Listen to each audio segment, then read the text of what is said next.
Hey guys, happy Wednesday. Thought I'd wear my crown today. How does it look? I think it looks good. Anyway, let's get started on chapter 5 of Leprechaun in Late Winter. I hope you guys are having a great day.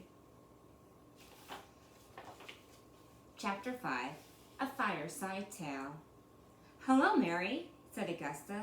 She kissed the old woman on her wrinkled cheek. With the firelight on her face, Mary seemed to glow. Her warm, snug cottage was the opposite of the big house.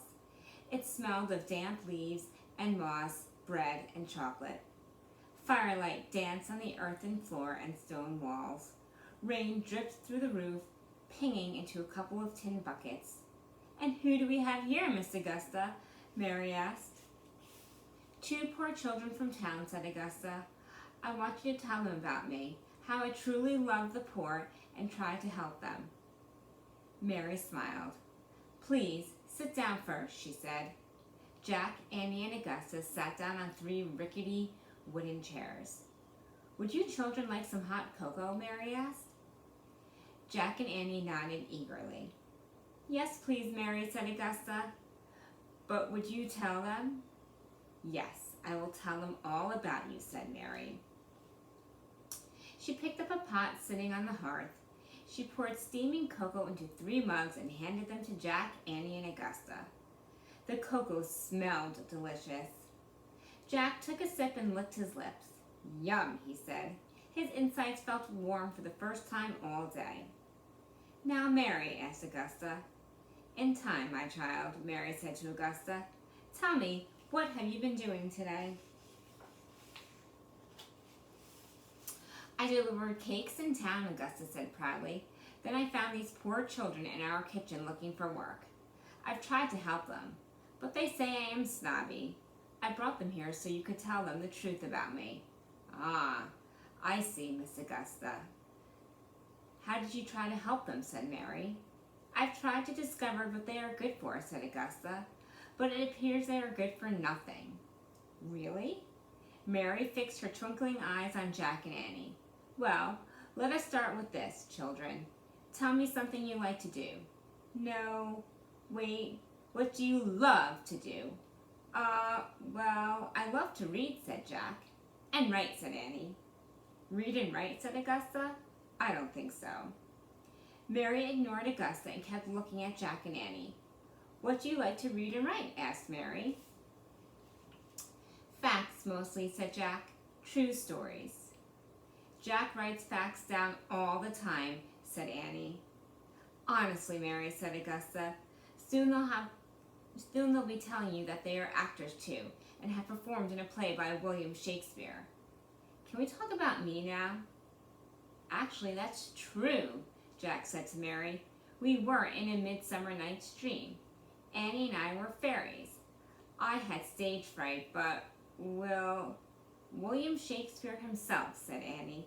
He helped me get over it, said Jack. He looked straight at Augusta. Augusta rolled her eyes.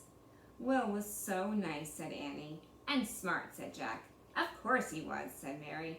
You can tell that from his stories. Oh, please stop. Don't tell Mary those ridiculous things, Augusta said. What about me, Mary? Wait, child, I have a question for them, Mary said. She leaned forward and spoke in a whisper. Where is Summer? Can you answer me that? Mary's question doesn't make sense, Jack thought. I don't know. Do you know where Summer is, Mary? Asked Annie. Summer is hiding with the she, said Mary, laughing. The she? The she? What's that, said Annie. Surely you must know the she, said Mary.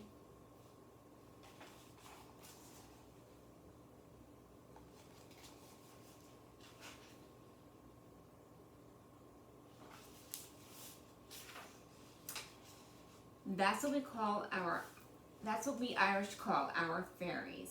In winter, the she steal all the warmth and sunshine, leaving us to suffer with the cold and rain. Annie laughed too. So you've played the parts of fairies in a play by Shakespeare, said Mary. They're just like our she. Have you seen the she here in Ireland? Mary, Augusta said impatiently. Not yet, said Annie. That's a shame, said Mary. I have seen them. This is a true story. She looked at Jack and smiled. With facts. You might want to write them down. Oh, sure, said Jack. He pulled his notebook and pencil out of his pocket. Augusta looked surprised. Mary leaned close to Jack and Annie again. Her eyes were shining and her voice was hushed. One day long ago, a lonely young girl took a walk in an old forest, said Mary. All was still until joyful music began coming from a hidden world. Jack loved Mary's way of telling a story. He wrote down, Old forest, all still, joyful music, hidden world. Augusta frowned. So, I guess you can write, she muttered. Suddenly there came a spinning wind, said Mary, and a cloud so bright and a beam of light poured over a river. Jack quickly wrote, spinning wind, bright cloud, beam of light, river. Then they came, rumbling and thundering, exclaimed Mary. Mary, said Augusta. She sounded impatient. But Mary kept talking. Some with wings, some on horses of white, kings and queens and kings, in robes and gowns the color of summer, fall, winter, and spring. Jack wrote, some with wings, white horses, queens, kings.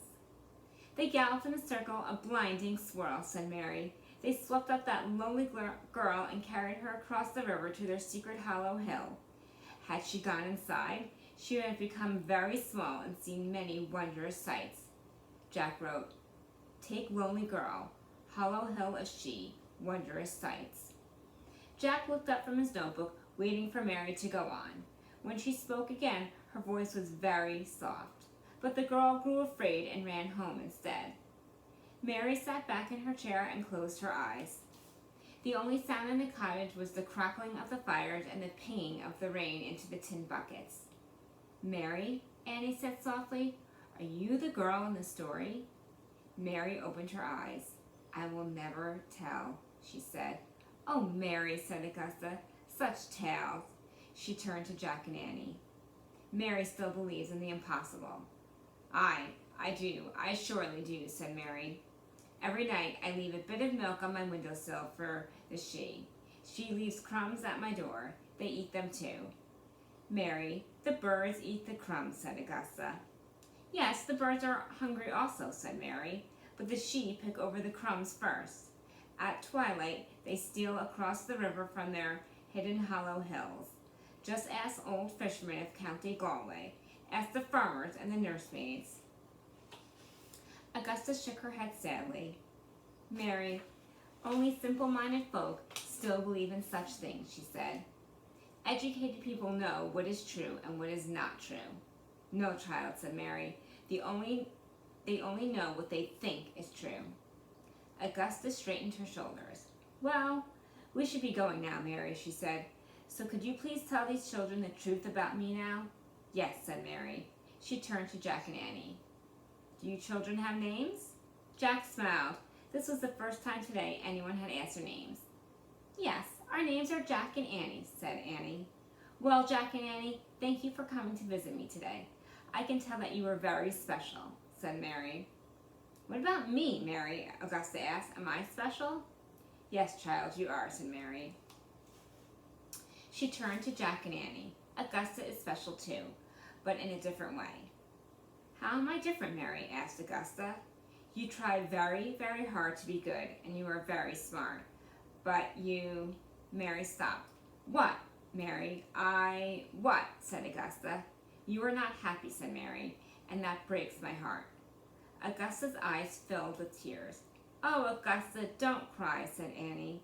She reached out to take Augusta's hand, but the girl stepped back. Augusta wiped her eyes. That's silly. I'm happy enough. I know I never seen a she, and I never will, but I don't care anymore. And if you like these miserable children more than me, Mary, well, that's fine. Augusta ran to the door and opened it. The damp air swept inside as she rushed out the cottage. Through the open doorway, Jack and Annie could see Augusta's red cape flying behind her. Chapter 6. We'll read it tomorrow. Have a great day, guys. I'll see you tomorrow.